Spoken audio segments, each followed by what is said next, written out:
And we're good, man. As Adam stares off into the abyss. It's a Wednesday night, and guess what? Hey, we're gonna talk some Steelers, Pirates, Penguins, and I'm not sure what else we're gonna talk about tonight. But it's been a minute since I've been on the microphone, so yeah, here we are. I know I got plenty of pirate stuff to talk about. Damn it. Should we start with that? Sure, go ahead. Give your rant of analytics ruining the game. I mean, there's lots of pirate stuff to talk about. We got injuries to talk about, things of that nature. Like tonight, hitting 10 RBIs yesterday, you lucky bastard. How about my boy? I told you him and Lau, but especially him. I told you, but it's I don't anywhere though. But I don't get tonight. I understand he's coming off of an injury.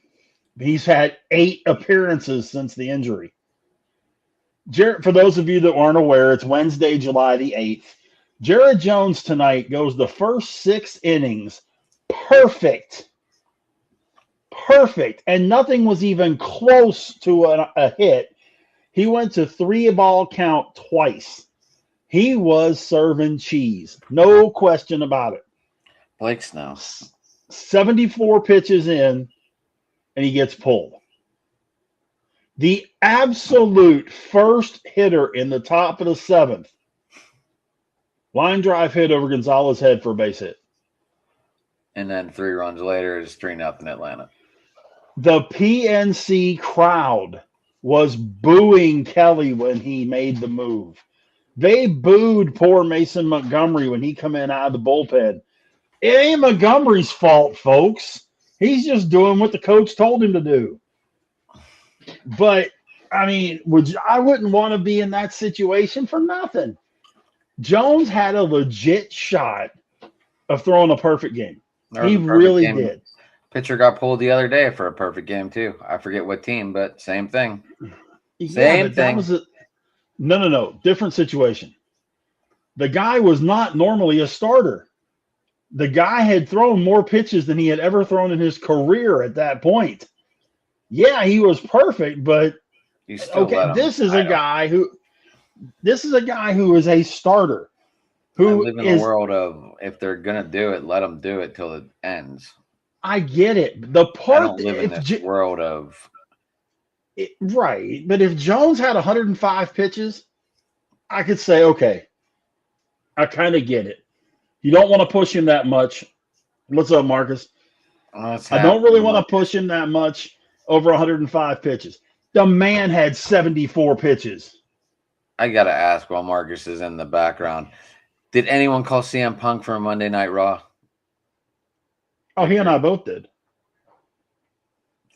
Did. You just called him both we're going to win the belt? Well, we both called that he was going to be there. I called Sami Zayn was going to win the belt. And we haven't talked since then, so. But we talked about the CM Punk was going to be in Chicago. That he was. He made his entrance. Yep, but I was the one. I called Sami Zayn winning the title. One of the few pundits out there. All right, back to your rant, Rich. Go ahead. But yeah, Marcus and I got a cool show coming up Saturday too. But what's it about? Might as well advertise it now. Why not get it out of the way? Yeah, man, we're gonna get into a little cage action, cage matches. Since we've got Hell in a Cell coming up and that kind of thing, we're gonna talk about our favorite, our top 10 cage matches. So, you know, I'm sure we're gonna have some diversity in that. But yeah, we're gonna get into cage matches on Saturday. So join us. We'll be live at 10 Central. So I did get the cornhole boards, Rich. I did not open them yet, though. Oh yeah, they are sitting in the living room right now. I just didn't. I was gonna bring them out yesterday, but after my mom's debacle, everything going on, I was like, no, I'm not even getting online. I understand. But yeah, anyway. But yeah, so then of all the people, your buddy, your guy, your favorite former Pirate Joey Bart hits a 2-run bomb to make it 2-0. Braves score another one in the 8th, and they win 3-0. So not only did Jared Jones get robbed of the chance to get a perfect game, I'm not saying he was going to throw it, but give the guy a chance. As soon as he blows the perfect game, get him out of there. That's fine. Every guy in Tampa right now is remembering Blake Snell. Probably. But that was in the postseason, wasn't it? Yeah, World Series. Oh, yeah. Yeah, it was World Series. I couldn't remember if it was Championship Series or World Series. I knew it was one or the other. And the Dodgers came back and won.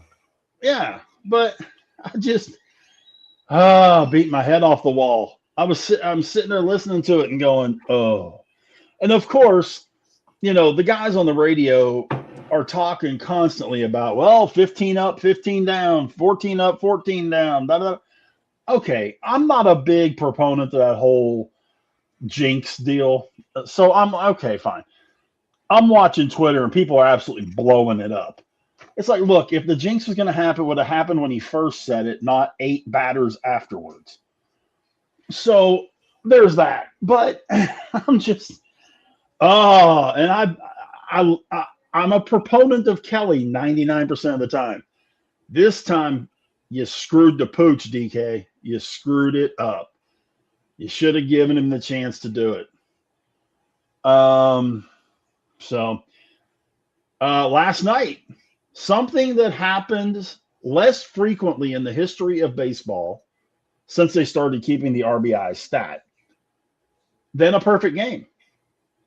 Ryan O'Hearn, 3 bombs, 10 RBI. Only 17 men in the history of baseball since 1920, when the RBI became a stat, have had 10 RBI in a game. There are 24, perfect games. Who did he pass with 9? Hope, 1933? Yep. I forget his first name. Was it Merrill Hope? I believe that's right. Let me double check that. Because McCutcheon had a game with 8. He was tied with someone on 7. I forget who. It might have been it was 2019. He was tied with someone with 9 in one game. I forget who though. Well, there were 2 guys with 7. 2 with 7. McCutch had 8. I know that. Yeah, Kutch had 8. And the funny part is Dansby Swanson had 8 earlier this season. He had 8 and 7. Well, I was just talking about our Buckeyes.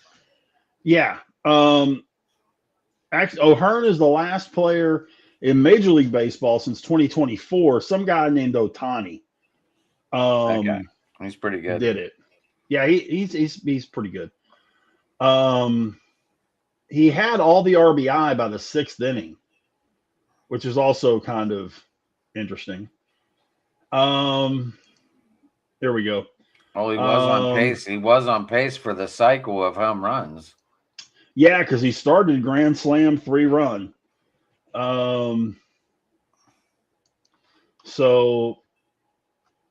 Most.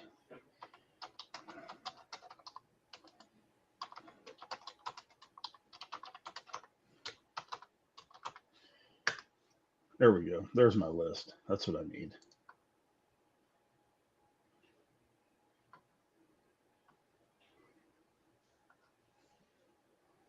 Johnny Rizzo had the old record of 9 set in 1939. That who it was? Johnny Rizzo. Oh, I see. Your other boy did make the All-Star game on the alternate route, but he made it.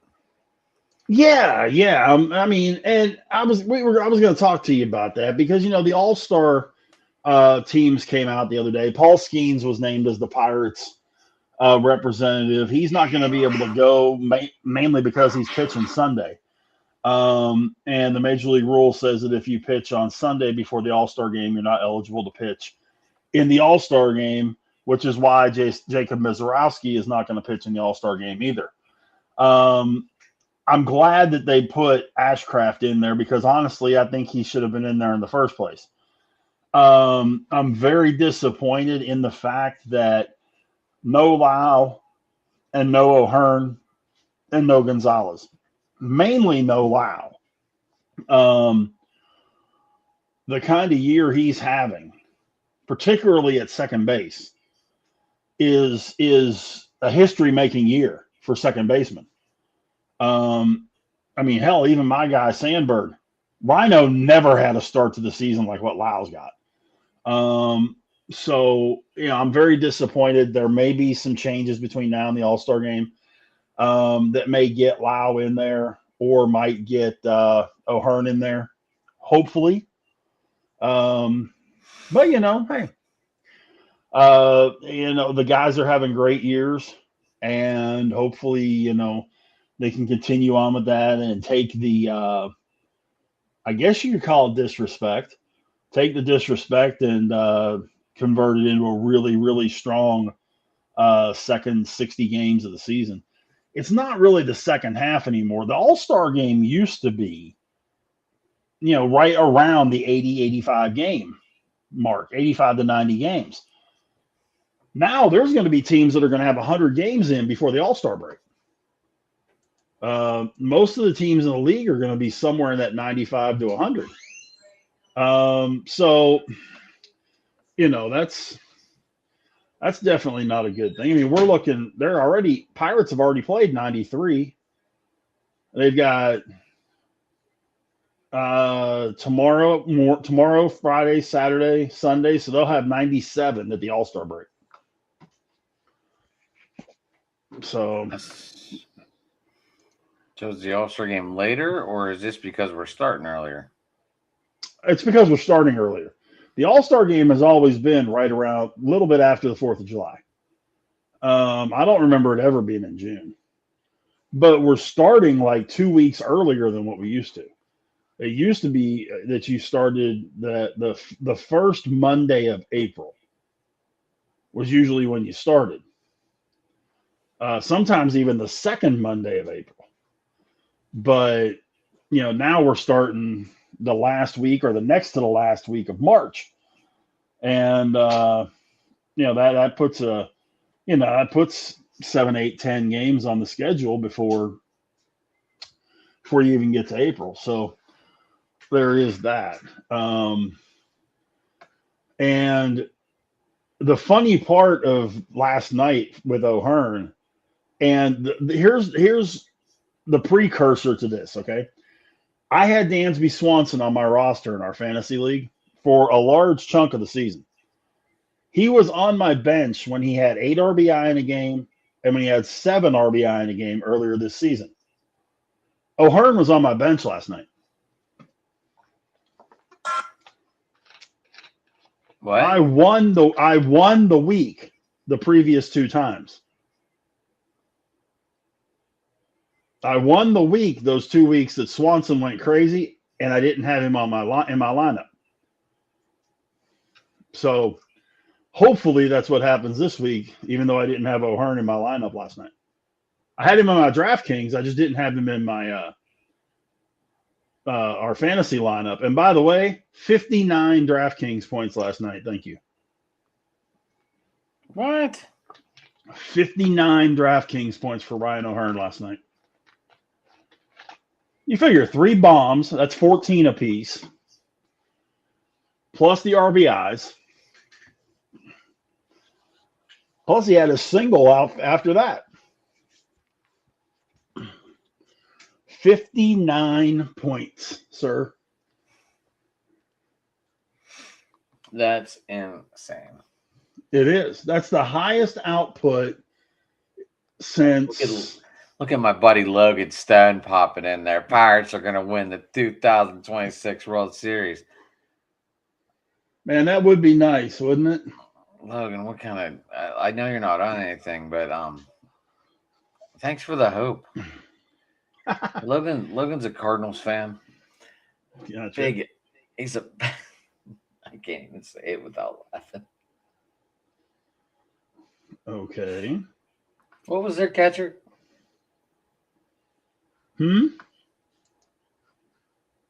Cardinals catcher? Yadi Molina? Molina, yeah. Logan's a big Molina fan. Hey, I'm a Molina fan. Yadi was badass, man. But I mean, we look at the rank. We look at the Pirates at their 40s. They're, by the way, they're still over 500. They're at 500 after the loss tonight. I'm sorry. Correct that. They're a game over, 47-46. So, okay, fine. They're gonna go into the All-Star break right near, at, or over 500. Anybody have that on their bingo card at the beginning of the year besides me?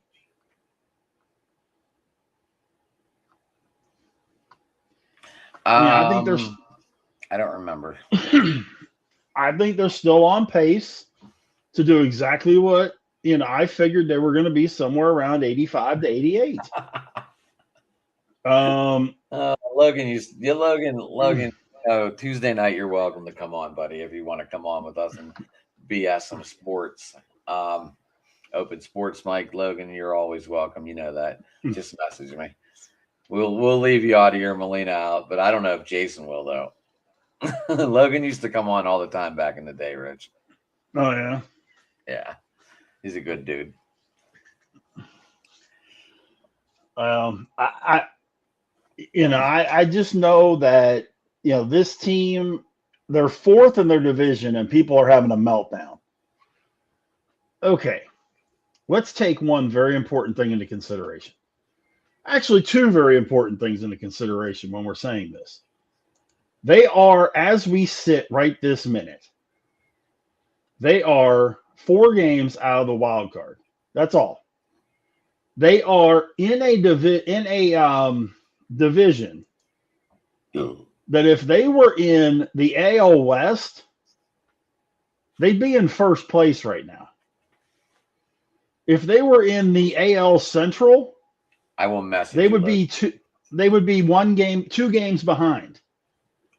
If they were in the, if they were in the NL East with the Braves, they'd only be 4 games out of first. They have 2 problems. One, they've got a Milwaukee Brewers team in their division who has won 8 of their last 10. And if I remember correctly, they've won like 28 of their last 35. So they're hot as a $2 pistol. Hopefully that slows down with the All-Star break.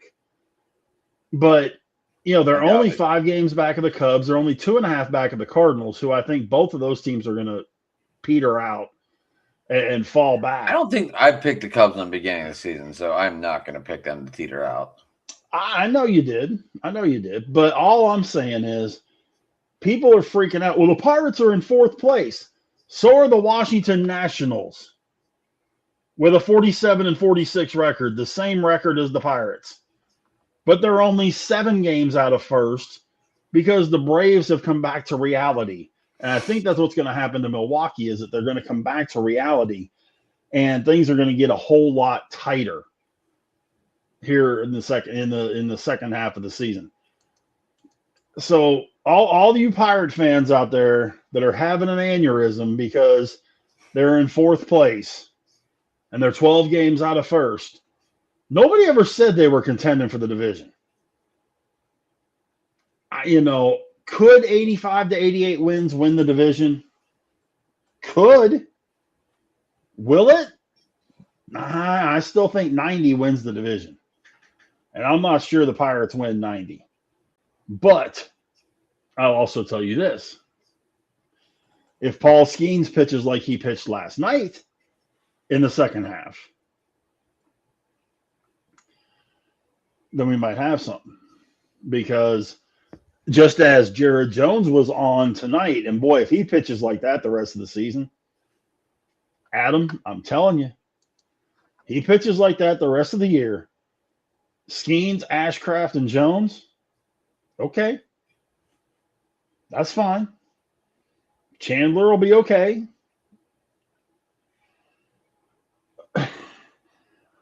Would I trade Keller for a top-notch closer? You bet your ass I would. I think they'd want Jones. I don't know. I mean, I guess it depends what the other team is looking for. Someone that eats innings or someone that throws hard. Because you got to admit, Keller's always healthy and he eats innings. There's no question about that. You know, he may give up 5 in 5 innings or 6 in 6 innings, though, which is not necessarily the best thing. But at the same time, you know, but I definitely think the Pirates are buyers at the trade deadline. They're not sellers. The bad part is, if you really look at the standings,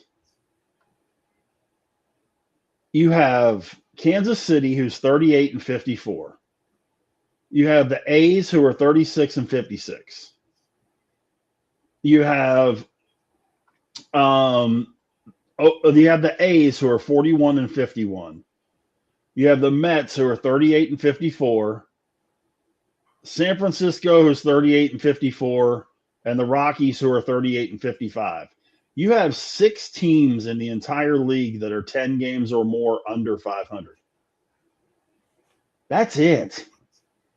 You've got a whole bunch of decent teams. I mean, San Diego, Arizona, Pittsburgh, St. Louis, Washington, Seattle, Texas, Houston, the White Sox, the Guardians, Minnesota are all within 4 games of 500, above or below. That's over a third of the league.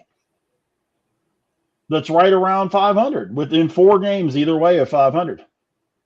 And a couple of those teams are leading divisions. The Rangers are in first.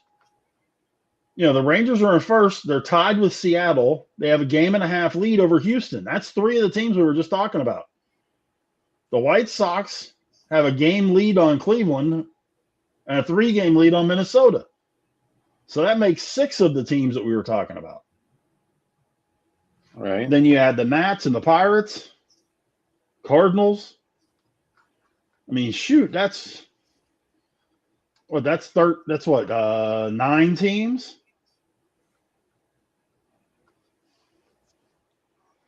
Yeah, do you really see any of these teams trading? The ones that are right around 500, I don't know. That's the thing. I mean, it's good that we have another couple of weeks because it may be a case where, I mean, let's be honest, San Diego's been on a free fall right now. And if San Diego keeps doing that, they may end up, you could very possibly see the NL West, except for the Dodgers, trading everybody. But at the same time, you get a division like the Central, the Brewers, Cubs, Cardinals, and Pirates are all buyers. Right. The Braves, Phillies, Marlins, and Nationals are all buyers.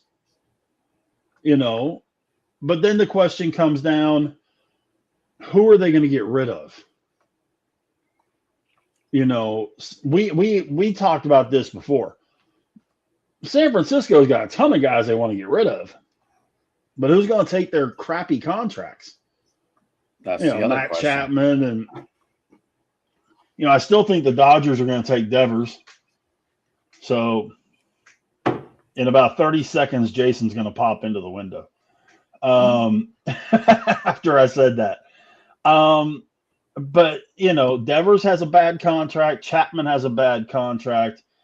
Willie Adames has a bad contract. Could Arias help a team? Yeah. Could they help the Pirates? No. That hiring of a college coach is not working out for the Giants. I don't think that's the problem. I really don't. I think the problem is that you've got 3 position players that just aren't, they're playing for the dollars and they're not playing to win. Excuse me. When you look at Chapman and Adames and Devers, which is 3/4 of their infield, those guys aren't playing hard. Those guys aren't playing like they're making $20 million a year, and they all are. Definitely not. If the Giants do dump any of those three guys, they're still going to have to eat some of those contracts. They're probably going to eat at least half of it. So, I think that the coach for the Giants will do fine if they do a fire sale and start with do what the White Sox did. Dump everybody. Get rid of everybody that's over like 26, or like the Marlins did, and just get rid of everybody.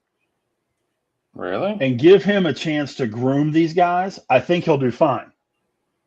The one guy I would keep is Logan Webb. Crikey. What? I didn't know Mackenzie Gore got freaking scorched. Oh, yeah.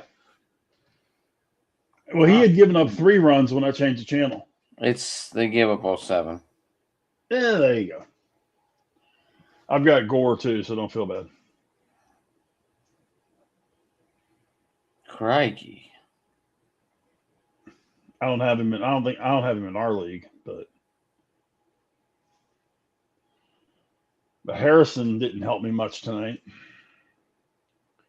I benched Roki. After what happened last week, oh, hell no. 8 runs in an inning and a third? No. No. Rich was born at night, not last night. But, this is I think it's going to be a fun trade deadline, man. I really do. I think there's too many teams still within striking distance of the wild cards. Right. And the other part too, I know you've been wanting to try to get rid of Triolo. You can't now. And let's talk about this injury.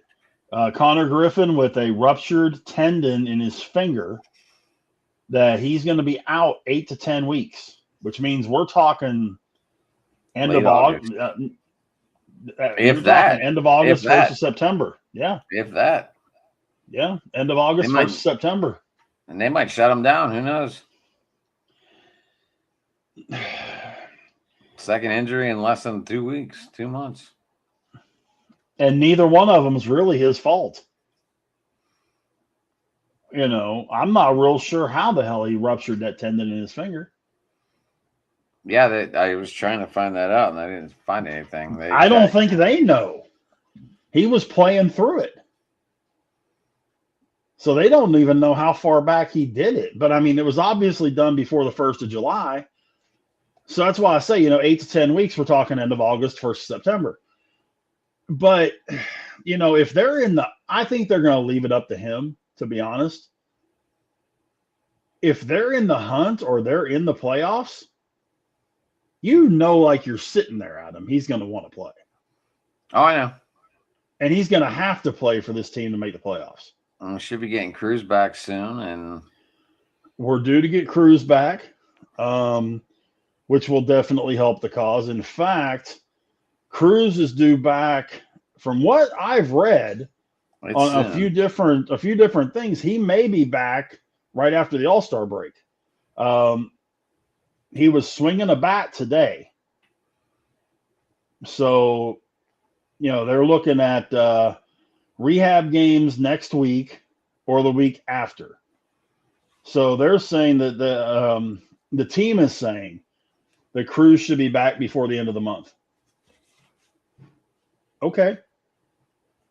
It works for me, Well, now that we have a center fielder, do you think about moving him back to short?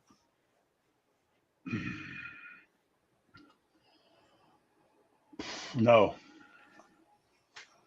No? Not even until Connor comes back? Mm-mm. Tell me what Triolo's done wrong at short. Tell me what Triolo has done wrong to not be at short. But I was looking at trade bait, Rich. I fully get that. I would much rather put Cruz at DH if I'm going to do that. Yeah, anything better than that guy we have there now. I would put Cruz at DH and make him the fourth outfielder. Because Mangum can play all three outfield positions. So, you roll out Valdez, Reynolds, and Mangum. You need to give them a day off, bring Reynolds in, move Mangum over. Put Cruz in center. That kind of thing. It gives a lot more flexibility. But if I was going to do something like that, I'd put him in that DH spot. And try and dump Ozuna. Especially if he gets. I don't know who's going to want him. I don't know. Well, but you'd almost have to package him. You'd almost have to package him to get rid of him. Well, but the thing is, though, Ozuna is one of those streaky hitters that if he starts getting hot, no streak at all. I get that, but if he gets to where he starts getting hot before Cruz comes back, then they can look at, okay, this guy has some trade value to another contending team that can give us some bullpen help, which God knows we need. And there we go. We part ways with him. We have the DH situation taken care of. And there you go. Because when Connor comes back, then you really would have a good 4-man rotation in the outfield and a 5-man rotation on the infield once Connor comes back with Triolo. Because Triolo can play any of the infield positions. So he could spell Gonzalez for a day, or Lau, or O'Hearn. I think O'Hearn's days in the outfield, unless somebody else gets hurt, are over. It's not that he's bad in the outfield, but he's good at first. The big question I have is, where does Horwitz fit in this whole thing? And Horwitz maybe end up being the guy that's the trade bait. No, he's hurt right now. Yeah, but he strained, according to the reports from the team, he strained his left hamstring 2 weeks ago, but has been cleared to kick off his running progression. If he advances as expected with no hiccups, he would start a rehab assignment right after the All-Star break. So he would be coming back, and he'd probably be back before Cruz. But if you've got Horwitz out there too, you can't, what are you going to do with him? As much as I'd hate to see him go, that may be your biggest trade chip right there. Spencer? That if you called Boston and said, hey, we'll give you Horwitz, and, to use your logic, we'll give you Horwitz and Ozuna for Chapman and another middle reliever. Take them out of send them to San Francisco. Yeah, but San Francisco doesn't have a pitcher worth taking outside of Logan Webb. San Francisco does not have a pitcher worth taking.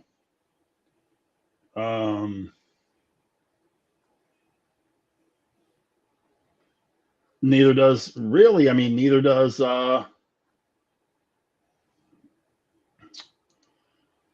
wow.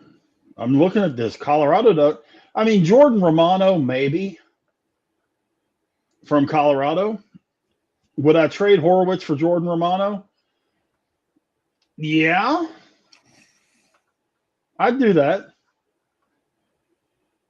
Would I definitely do Ozuna for him? No questions asked. Because at worst, Romano's an 8th inning guy. At best, he's your closer. Does Ozuna have a trade clause or no trade clause contract? No, he can be traded.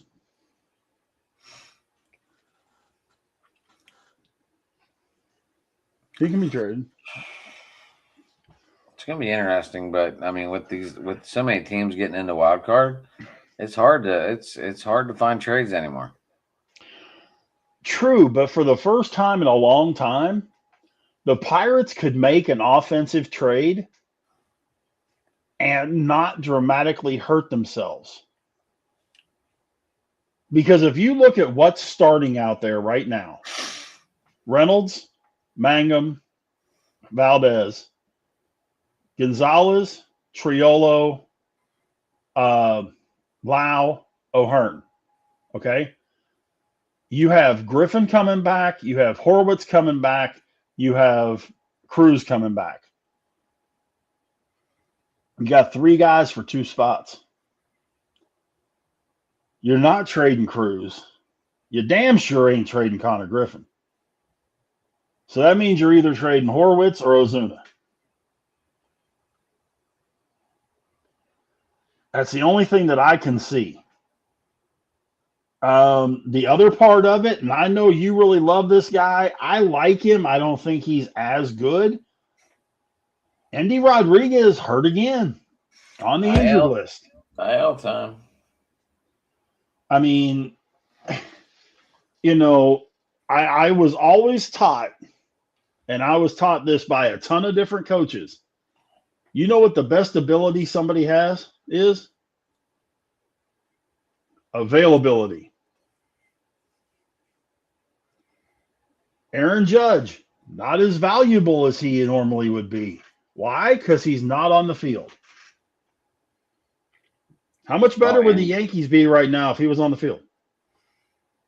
No, fortunately, we always got to have that asterisk. Injury season.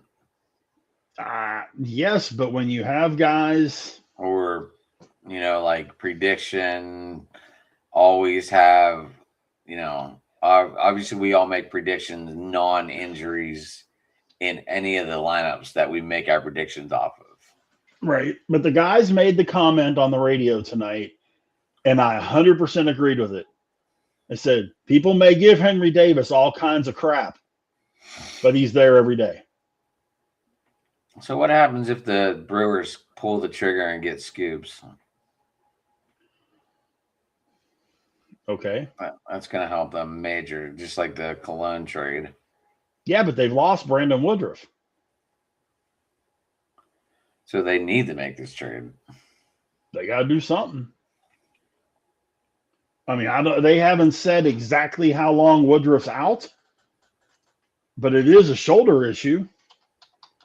And considering the fact that he's had 2 different arm injuries that have cost him entire seasons in the last 4 years, it says it's to the anterior capsule, whatever the hell that is. It's in your shoulder. He's getting a second opinion. But this is from Pat Murphy, the manager. He's getting a second opinion in the next couple of days. Same doctor that's going to do the second opinion is the one that replaced the anterior capsule in August of 2023. That took 2 years to rehab and didn't put Woodruff back on the mound until July of 25. So he missed the entire 24 season and half of 25. If he has an injury to this capsule, he's done. DUN, done. So then their ace is gone. So, you get to that point, then what do you do? Maybe they got to mortgage the farm to get Scooble. They may not want to do it, but they may not have a choice. Right. Because when you look at their pitching staff, I mean, freaking Aaron Ashby, I don't know what his deal is this year. It's this dude. Have you seen what's up with this guy? No, should I? The man's 12-0.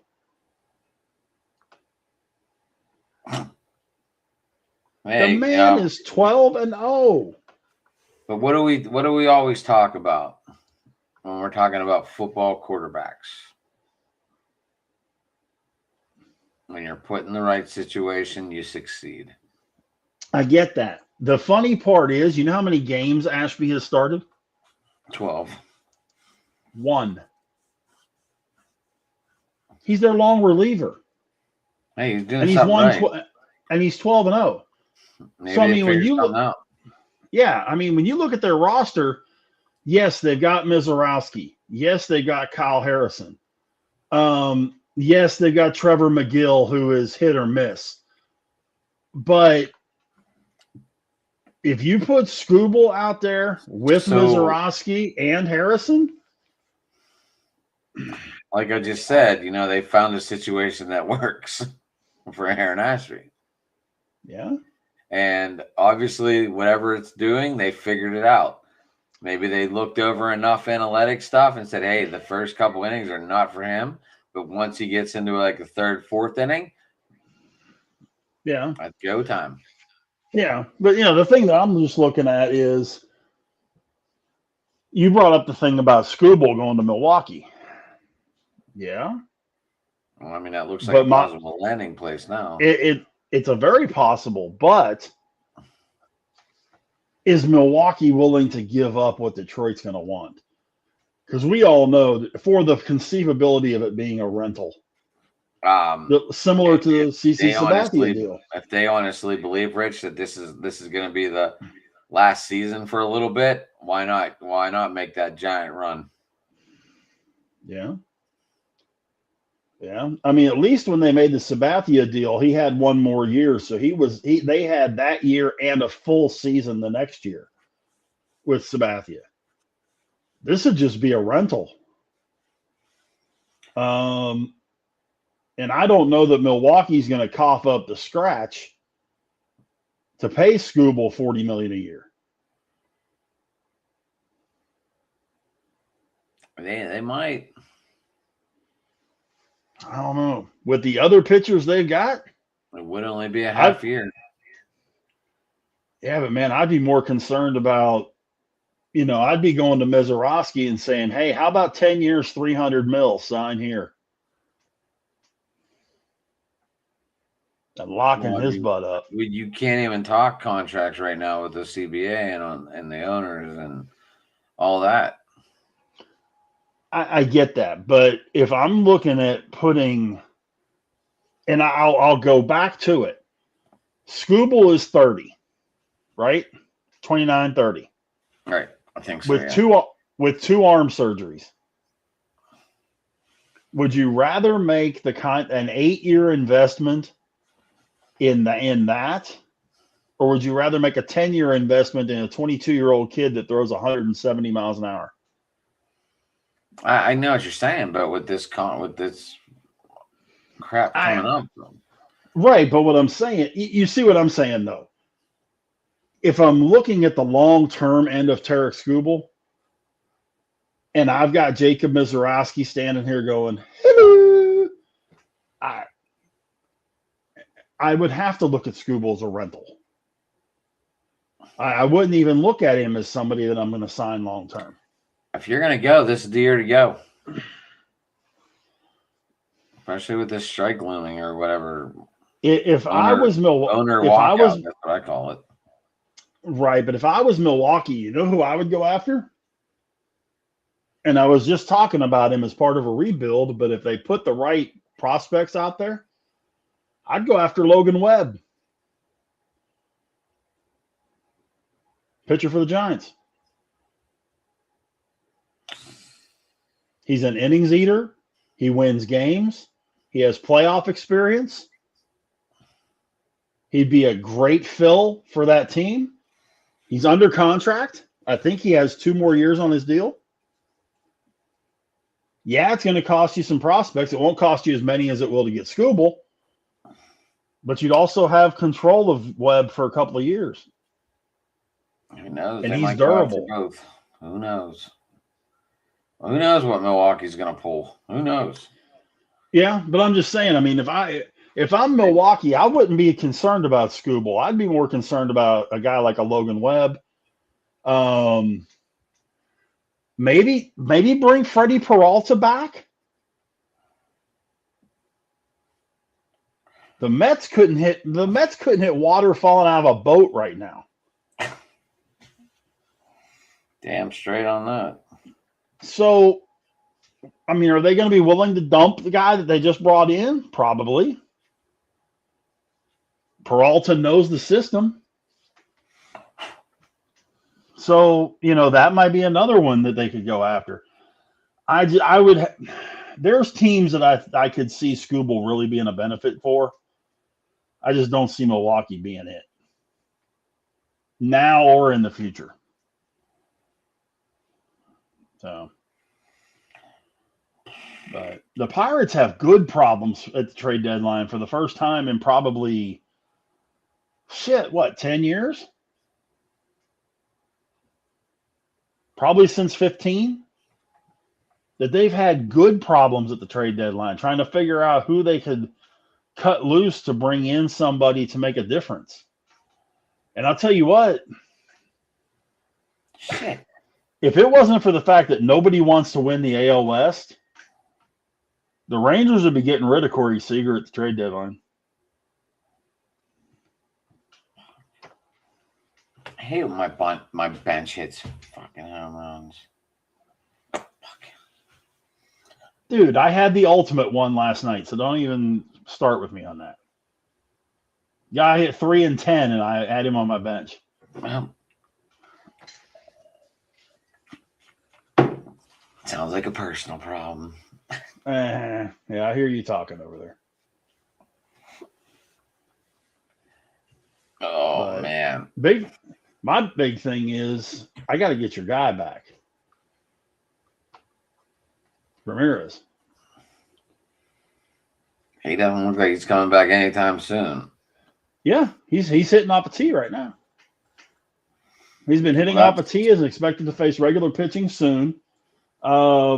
He's aiming for a return shortly after the All-Star break. They were targeting it to be sometime before the end of July. Well, Brian Rocchio hit a home run that's 5-3 and Guardians right now over the Twins. Gotcha. Well, I'll tell you what, when Horwitz, Ramirez, and Cruz all come off the injured list, I will have some guys up for trade.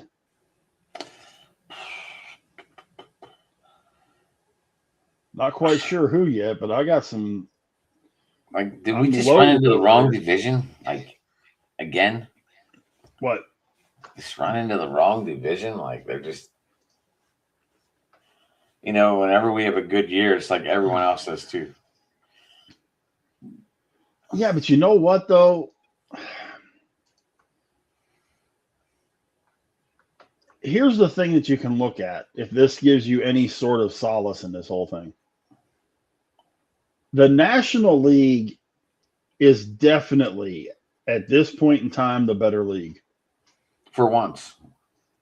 And, the Rangers in 23 put lightning in a bottle and won the World Series and beat Arizona, okay? The AL was far and away the better league that year. So it didn't matter who they played in the National League. It could have been Philly or Arizona. And they were going to just dump truck them. It wasn't going to be much of a difference. That's kind of the thing I'm thinking about with this. The Pirates' if they get in, the Pirates' biggest enemy is going to be their own league. If somehow, some way, they could get away to get out of the National League, it's going to be our bullpen. But that's why I'm saying, if this comes back the right way, you're going to have at least Horwitz and Ozuna to trade.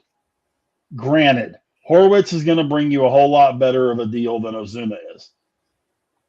But you get another one of these semi-contending teams, especially in the American League, to trade Horwitz for a closer, a guy that you can use as a closer, or to a team like Colorado with Jordan Romano.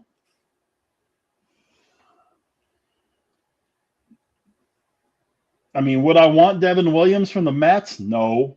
I wouldn't want anybody on that Mets roster not named Juan Soto. And we're definitely not getting him. And we're not getting him. So you look at the American League teams, though. I mean, again, it's one of those.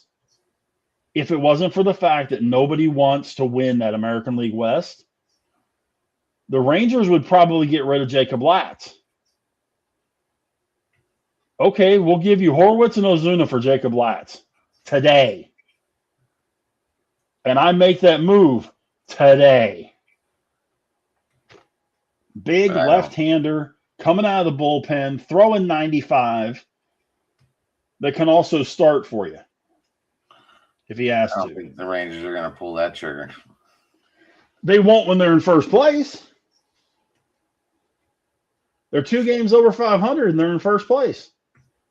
Now, if Seattle decides to do what they should be doing or Houston decides to actually pitch, then we might have ourselves a little different discussion 2 weeks Seattle from now. Seattle lost tonight. I understand. Kirby took a loss. Yeah. 7 strikeouts. Yeah. But it's just one of those, you said it. Too many teams are still in contention for the wild card. And the divisions, for that matter. Yeah. Oh. Ooh, Manny Machado is out. Okay. I just got a notification on my DraftKings that Manny Machado's day today. But aren't we all? I didn't see that yet. Let me pull that one up.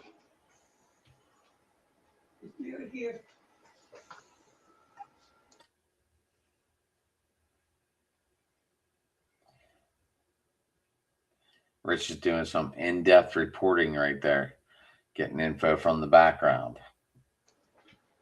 Yep, getting that big info from the background. Manny Machado, yeah, day to day. Foot injury. X-rays came back negative after Machado fouled a ball off his foot during Tuesday night's game. Did you know he's 34?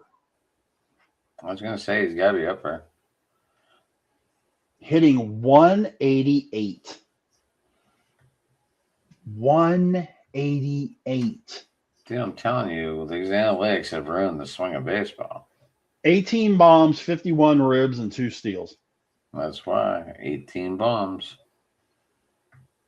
Still. Doesn't matter. 18 bombs. Doesn't matter. He has 18 bombs, Rich. He can bat whatever the hell he wants. That puts him on pace for, what, 30, 32? Huge. Well, not now that he's injured. Still, yeah. Well, he's played 89 games, so he's missed a couple of games along the way. But still, I mean, the whole thing with Major League Baseball, when it comes to this aspect of it, still is killing me. It is absolutely 100% driving me up a freaking wall. Because we now currently have 11 players in the entire league hitting 300 or better. By the way, one of which is one of our Pittsburgh Pirates.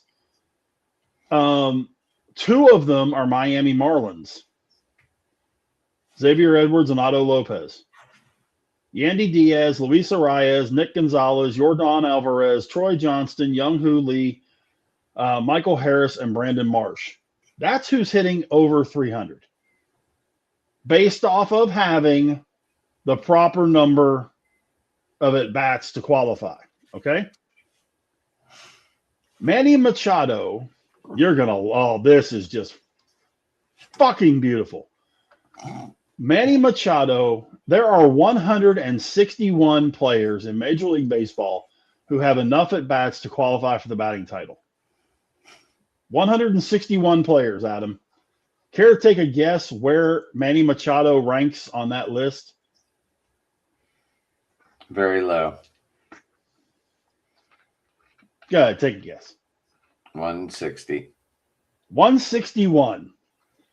The absolute worst average in Major League Baseball amongst players who can qualify. The 10 worst, you're going to love this. Manny Machado, Matt McClain from Cincinnati, Jacob Marcy from Miami, Jaron Duran in Boston, Cedric Mullins in Tampa, Ezekiel Tovar of the Rockies, Austin Riley, who's hitting 210 after tonight. That's only because in the last 2 games he's gone 4 for 7. Dansby Swanson, who's hitting 211, and Sal Perez, who's hitting 211, and J.P. Crawford, who's hitting 214, and Marcus Semien, who's hitting 214. You know what every single one of those names have in common? They're all in their 30s. Every single one of them has made an all-star game. At least one. Every single one of them. Many of those guys, multiple. Austin Riley's made a bunch. Sal Perez has made a bunch. Simeon's made a bunch. Machado's made a ton.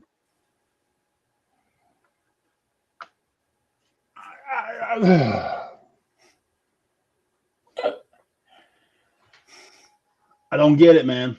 The home run leaders in Major League Baseball. We all know who's leading the roost. Kyle Schwarber, 31 homers.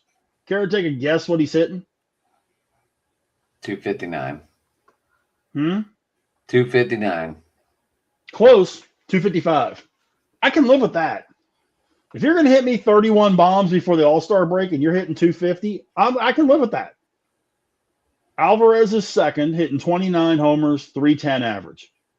Hunter Goodman in Colorado, 27 homers, 251 batting average. Junior Caminero, 26 homers, 278. Ben Rice, 26 homers, 272. Byron Buxton, 25 homers, 271. James Wood, 25 homers, 269. You don't have to hit 210 to hit a bunch of homers. Brandon Lau, 10th in Major League Baseball with 21 homers. I guess it's time to ask the question. I know it's broken down somewhere. So you say, man, Machado's batting 189 with 18 home runs. How many of those hits are deep flyouts? Oh, I would have to do some big time digging on that. I'm just saying. Yeah. I mean, this is going to become a thing all of a sudden, Rich. You realize that, right? I fully understand. Deep flyouts is going to become a stat that says this is why you're batting horribly. Well, hell, there's already a thing of guys hitting the ball hard hit rate. I'm just saying. It doesn't matter if it's an out. That's going to be the next thing. It doesn't matter, Rich. Adam, I get it. This has ruined this fucking game. I'm with you. And I don't give 3 shits if you hit the ball 120 mile an hour if it's an out. It goes back to the pitching thing. You know what the most important pitching for a pitcher is? Strike one. Throw strikes. Right. For God's sake. This is absolutely freaking bananas. Absolutely freaking bananas. Sounds like a normal day at the ballpark. Yeah, something like that. I'm just saying, that's going to become a thing while we hit the ball to the track. Yeah. I mean, people are giving all this squawking about Ohtani and how, he's not performing with the bat the way he normally does. The man's still hitting 294 and has 20 homers. I was going to say he's hit home runs in the last 2 games. I understand. Back-to-back nights with home runs, actually. I mean, but he's not hitting 315, and he doesn't have 30 homers already. He's not on pace to hit 50 this year. Okay, he's on pace to freaking hit 40. A bad year for Ohtani is 40. Oh, no. That's because he's on my fantasy team. I mean, just because you set you set the bar so freaking high. Okay. But the man's hitting 294. He's got 20 bombs. He's at the third highest OPS in baseball, behind Alvarez and Juan Soto. Rich, do you understand people don't care about that? But that's what wins baseball games. Doesn't matter what wins baseball games, Rich. If you hit a home run or not, that's what matters to these people. It's the only stat that matters anymore, Rich. I understand. We're past the times. I do understand. I don't like it, but unfortunately, that's what analytics has led us to. Yeah. By the way, little breaking news here, completely shifting gears from Pirates baseball. You're allowed. We have a new AEW World Heavyweight Champion in Kenny Omega. He just beat MJF at Beach Blast. So at Wembley Stadium, it'll be Kenny Omega and Will Ospreay for the world title. I was gonna say that ain't at Wembley right now. Wimbledon's going on. No. Wembley's in England. But Will Ospreay's home. All in London, Sunday, August 30th. Kenny Omega, Will Ospreay, which should be ridiculously good. I'm not the biggest Omega fan, but I really like Ospreay. So, and I give Omega credit for being what he is. So belts changing hands on non-really big events this week in wrestling. Oh, wait, you said this is like a big event, huh? Well, yeah. I mean, that's one thing that AEW does is they kind of do these pseudo mega cards on Dynamite a lot of times. This is kind of their version, their salute to the Great American Bash. By the way, it's now 9-0. The Angels are kicking the shit out of the Rangers. That night to have Mackenzie Gore in my fantasy. Yeah, bottom of the 7th, it's 9 SWAT. Oh, not good. No, sir. No, sir. Didn't like it. So we made it an hour, man. I see that. Whew. Yes, we did. And we got some viewers still out there. Thanks everyone for tuning in for sure. Logan, I will send you a reminder about the show on Tuesday if you're still watching. I have no idea. Quit commenting. To everyone else out there, thanks for liking our show. And you can get me at Sports Talkj on Twitter. Driving to the Top Productions on YouTube. You can find me pretty much on those 2 spots, and I'll respond to everyone. Go ahead, Rich. Close it out, boss. Well, we still doing this thing tomorrow night? What are we doing? Aren't we supposed to have like the World Series of Trivia tomorrow night? I thought that was Friday. That was tomorrow. Friday would work better for me. I know it would. That's date night. I can't believe you're going to give up date night for a comedy show. Not working up, not giving up date night, just maneuvering if I need to. But no, doing it Friday would be a whole lot better. Yeah, well, I thought we were doing it Friday. Yeah.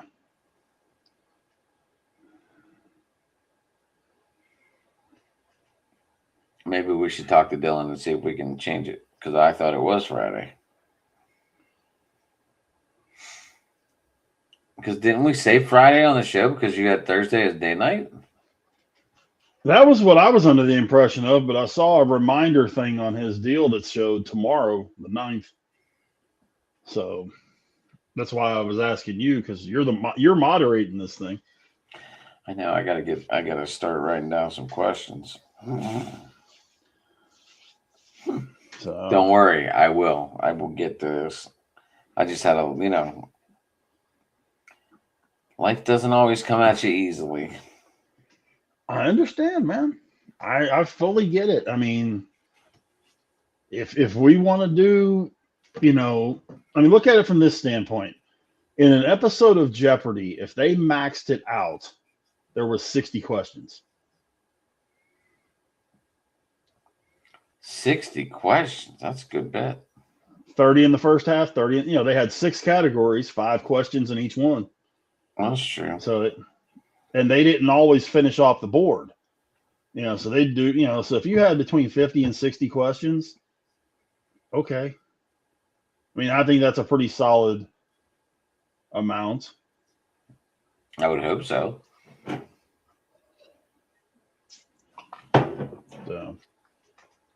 Dylan wanted golf. Rich wanted NASCAR. Yeah, I put NASCAR in there mainly because if I said wrestling, he was going to have no chance. You may as well just, for every wrestling question you threw out there, you may have just given me the points and not even worried about it. I'm still putting it in there. It's still a sport. No, I understand that. But when we were talking about one category we definitely wanted. So, and I think depending what it is, I can hold my own on golf. So, as long as it's not, hey, if it's something way obscure and he gets it, good for him. All right. Cool. All right. So yeah, let's talk to him. I thought July 9th was. I thought that was Friday. No, July 9th's tomorrow. Because the 4th was Saturday. Yeah. Should we try and push it to the 9th? But you push it to the 10th. I mean the 10th. Sorry. So, yeah, man. All right. So let's. I got some homework to do. Sound like a plan. Not a plan. Well, I got a long day coming tomorrow. So how do people get you? Big Rich 8371 on Twitter or Facebook, just my name, Rich Richardson. And then of course all the stuff we do here, Wednesday and then Saturday, Friday, hopefully we've got this trivia Super Bowl or World Series of Trivia or whatever the heck we're calling it, with me and Dylan. And then Saturday I'll be joining Haas on his show on Cage and Turnbuckle. We're going to be delving into some cage matches. I like it. Yeah. I like it a lot. Yep. So, but anyways, that's about it, man. About ready to call it quits? Yes, sir. We appreciate everybody joining us tonight. Absolutely. And like I said earlier, Driving to the Top Productions. Don't forget, if you go on Rogue Energy, to use the DTTP for an extra 10% off whatever you order. Does help us out, and it's actually pretty good stuff. Cool. I don't say that much, but it's pretty good. Well, there we go. So give it a run. I like the hydration stuff the best. Well, I'm sure with what you do, that's huge for you. Right. So it does help. You got to keep yourself hydrated, especially as crazy as the weather's been up there. And the orange blood orange or whatever it's called is pretty good stuff too. I did like that. Oh, good deal. So yeah, check it out. Remember, use DTTP and 10% off of your order. You can even use it on starter packs, so get an extra 10% off of that. So pretty good deal.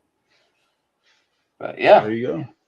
So I keep forgetting to put that out there. Very good, man. Well, we'll do this. I guess we'll hopefully see everybody Friday and then next Wednesday right here. Absolutely. All right, guys. Have a good one. Night, y'all. You got it or me? You're on it. I can always tell by your actions. What? That you're ending it. Thought we were ending it. I thought you were ending it.